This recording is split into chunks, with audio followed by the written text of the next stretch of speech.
evening, Gina, and welcome to your Bloodline reading. So today we are going to be getting into the backstory for your parents. I'm going to actually start with your mom because that's where I'm being drawn. We're going to get into her childhood, what that was like for her, followed by what that left her to have to recover from as an adult. And then we'll check in to see, what they would have wanted you to know if they could speak openly.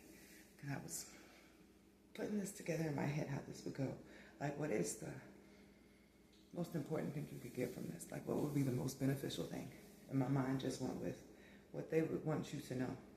What would be the lesson from their pain and who they thought they would turn out to be versus how life really went. So that's what I want. So sit back and get comfortable as we dive in with Mama first.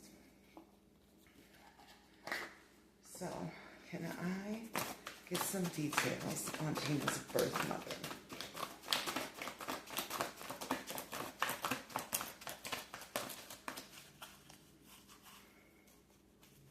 Can I get some details on Gina's birth mother as a child? In her childhood, I felt teen coming through, and I was like, oh, hold on, let me move it. We ain't there yet.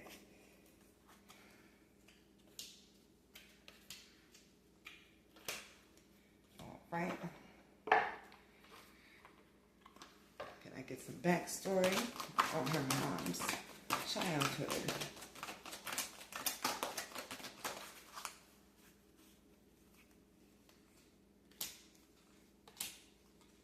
Oh, hell.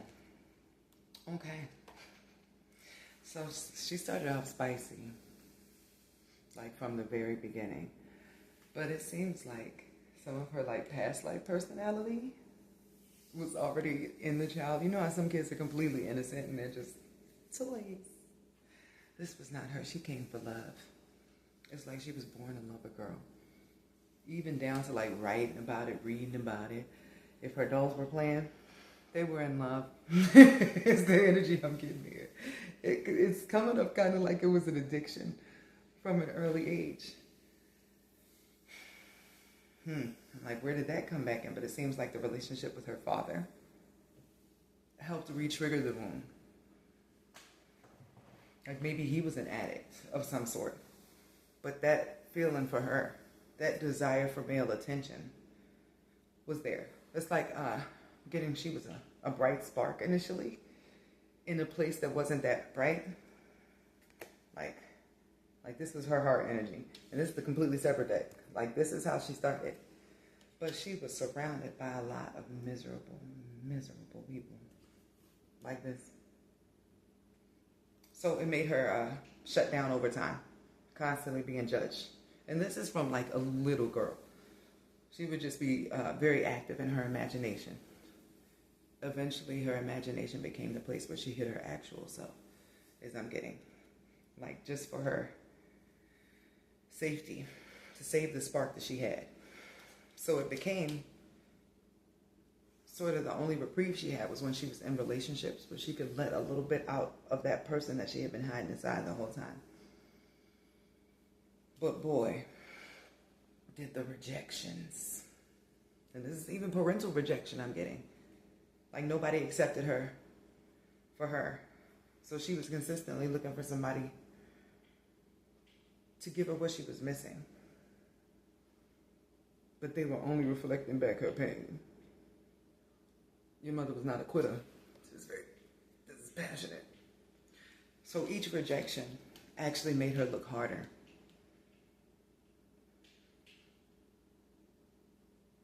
That's what I was feeling from the teen years.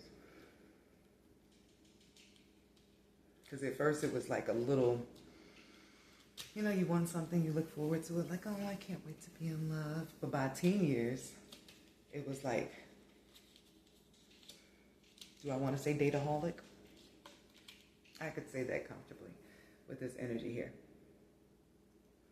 Being in a relationship helped her block out anything other people were saying or any judgments, even if it was a bad relationship. So, what wounds or issues did this pattern continue in her life. I thought it was something deeper than that. Like, no. What did this add up to as she continued to grow?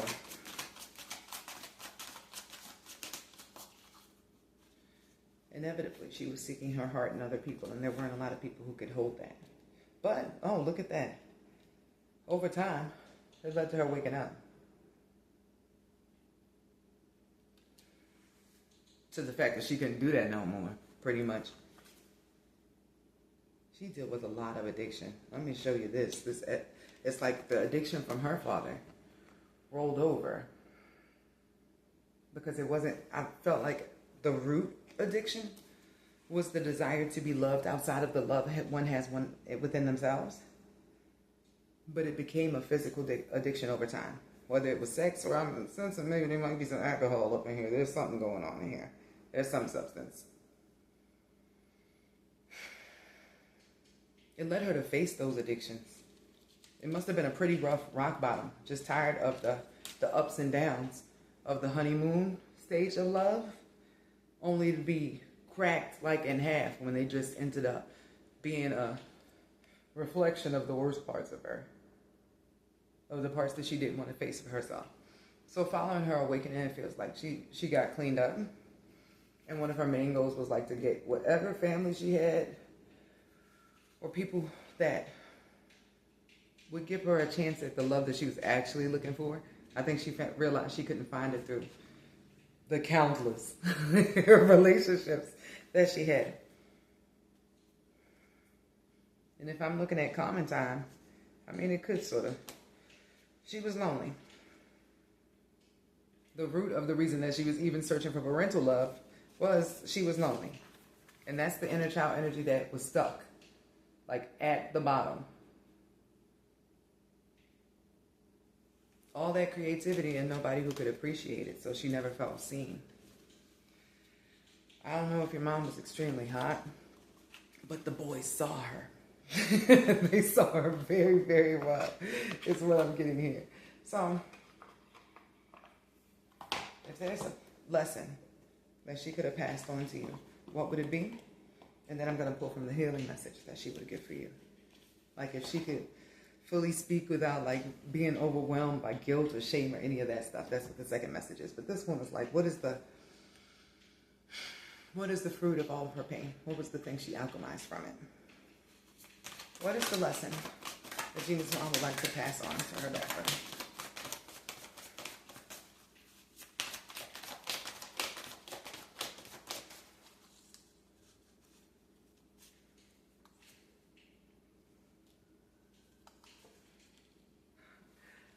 I heard, I hope you dance. Start playing in my head. But that song's the main theme is I hope you do all the things that you're afraid to do just so you feel alive. That's still the message. Don't ever let anybody talk you out of being who you truly are. And I mean, dang, based upon what I just felt, that is a powerful message for her to finally come to that conclusion. Don't let anybody ever make you hide yourself. Always be authentic to you. And let the people who can't take it shrivel up and die. Sort of. She's harsh about that. Like, it feels like there are a lot of people that she still would have a lot of things to say about because of how they treated her when she was a child.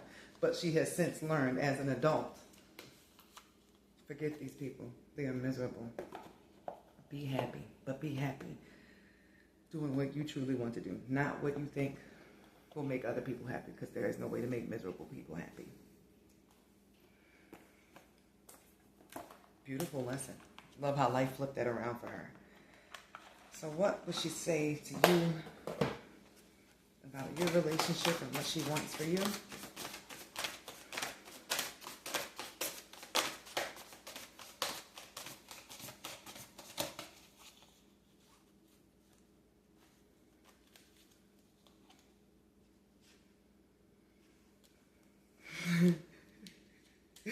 This is the craziest lesson ever.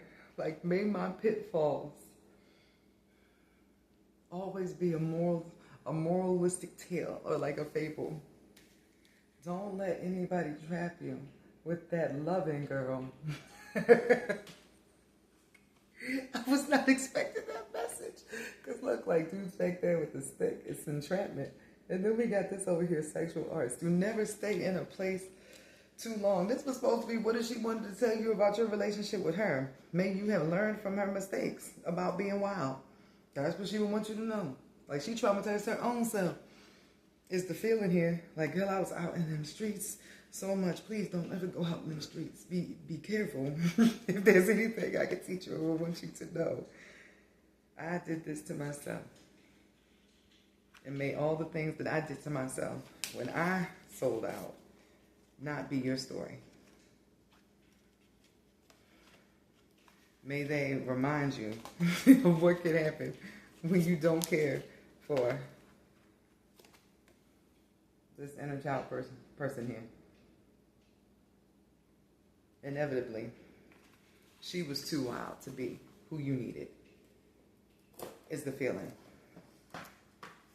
And she feels like she did the right thing, even to this day, because the person that she is now is not the person that she was. And she was aware that her damage would roll over and become your damage. So, her hope for all of this is that you never run out in the wild or feel like you have to go in the wild, that you were loved as she would have loved you if she had known how to use this spark that was in here. It was always in there, but it was shut down. I do believe, I'm feeling, over time, it'll happen for her. The story is not quite yet over, I don't believe. But hey, if this is her soul, you can still take the astral. But her story is not over, is what I'm getting. Even maybe this activating something within your relationship with her in some way. But that's really what she wants. A sense of family that she never had from the very beginning. All of that, which she does not know how to voice. So, let's get into dating. Back here in this archetype down now. Can I please get information on Gina's biological father? His childhood. Can I get information on Gina's biological father's childhood? I noticed that it tells me up to through like 18, 21, when life was kicking in. Ooh. This was a sticky situation on both ends. Makes sense that that's how they ran into each other. They were both like this hot, spicy energy of wanting to get away from their parents. Can I get some more info on Gina's biological father's childhood?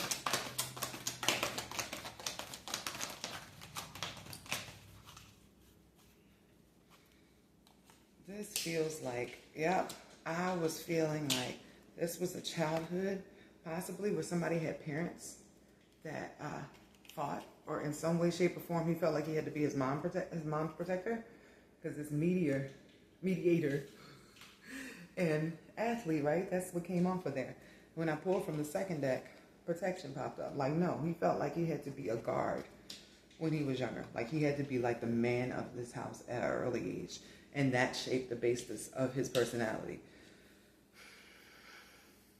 I'm feeling a jock, though. Like, it built like sort of a gladiator type dude, which is really clearly what drew your mother in. Like, because of his relationship with his mom, he developed this ability to just really be good with women. Like, he would come across as like, yo, I understand where you're coming from. Mom was in this horrible relationship, several different dudes, or it could have just been one really crappy dad. Or one really crappy dad that led her to date a string of dudes afterwards. Either way, he was always fighting for his mother's honor, it feels like. Imagine your mom's like a good, sweet, like little church mouse, and she keeps ending up with these tyrants. That is the basis for which he like built himself up, so that he'd always be there to protect her. But in a way that gave him a certain type of charm that eventually made him turn into a vampire. And by vampire, we mean energy vampire. This is somebody who comes in, love bombs, and has inevitably become that which he hated in the first place. I think sometimes it's like sources or God's way of making you understand the people that traumatize you. Like, dang, I sort of turned into that person. I guess now I can have empathy and I can let it go and forgive. Because that's sort of what it became. Like, he sort of became abusive. But he was abusive in like I said a jock, right? He became abusive in a fuckboy way. Since his only emotional attachment was like to his mom, and that besides that he had to be numb to endure what he witnessed there, he gets a really hard time with dealing with emotional situations. Like, he could say what needed to be said, like, logically from saying, oh, well, I understand how females feel. But his connection to his own feelings, because of what he had to endure or see so young, he cut off. So anytime a relationship got too intense or too emotional, because it was really about his happiness over everything else. Like, I fought my whole life for my mom. I'm not going to deal with anybody who hold me back or any crap like that. I'm pretty sure we all know a dude with that, right? Somewhere in our storyline. So, what is the shadow that remained with him as he grew from this sort of childhood and teenage existence? Because remember, I'll tell you, that was roughly through 21. From little him standing up to his mom to him becoming his own sort of supervillain. He was not physically violent, I don't get. Just sort of a ghoster. What shadow did this make him carry with him? His homeboys loved him. His homeboys loved him. He's a guy's guy. Ooh. So, look what they had in common. Addiction. I told you his homeboys loved him. But resentment. It often festers, causing a desire for revenge. Let go of the past to find peace. Forgiveness, release, and serenity. He was walking around with his guard up like forever. And I think that in his case, the drinking was the only way to deal with this. So much anger. Like from a young age when he didn't like... When you feel a sadness or anger and you can't do anything with it as a child, your body sort of separates from it and places it somewhere else because you can't handle it at that moment. As you grow up, every sun cycle, we go through 12 months. When the sun comes back around to an anniversary, and it's a trauma anniversary, you will feel the energy from that day. Like, you won't know why you feel crappy or why something, like if you've been sober for a certain amount of time, you're like, oh, I gotta go smoke or I gotta go drink.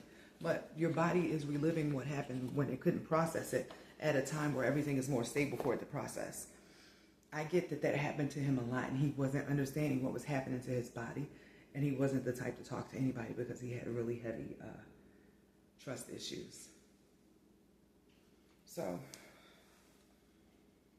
I believe he is passed on, correct?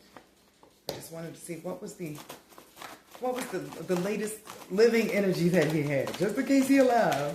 I done killed him in this video. What was the way his energy last remains in his human body?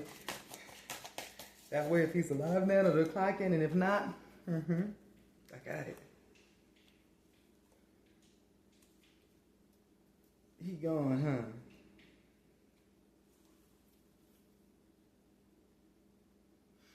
It's because, I got 2 angels, escorting him out.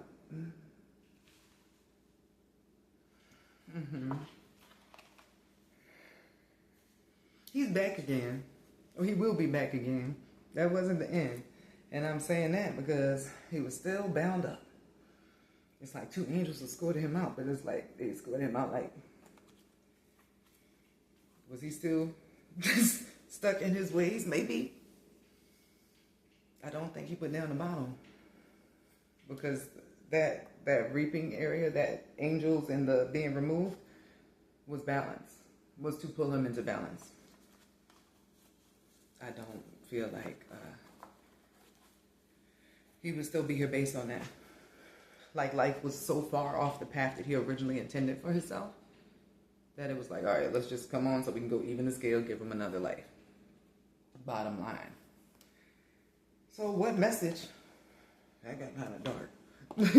What kind of message would he want you to know?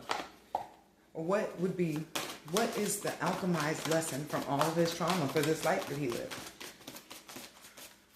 What did he alchemize that he would like to share?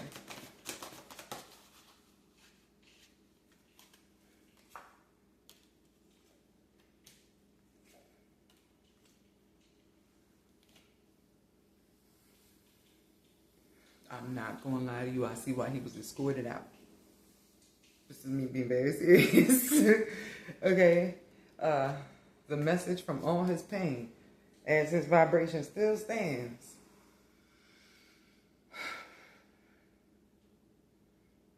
It seems like the first and foremost is still don't let nobody see you cry.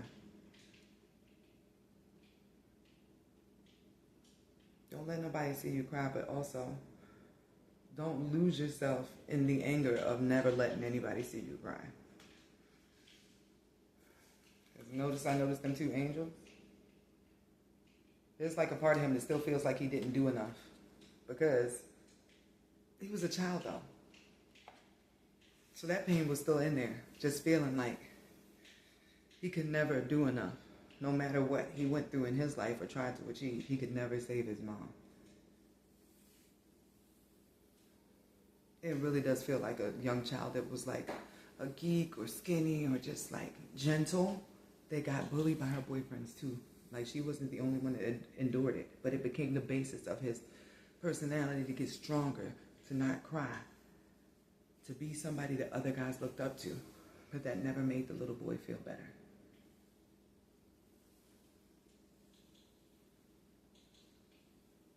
So his lesson is still like impending, because right now it's don't ever let him see you cry. That's the best that he could get from that life that he lived. That's still a message that feels like the pain is still there from it. So what message would he want to pass on to you? Let's see. About you. What message would he like me to deliver to Gina for him? Like, what is the culmination of his existence in regards to her?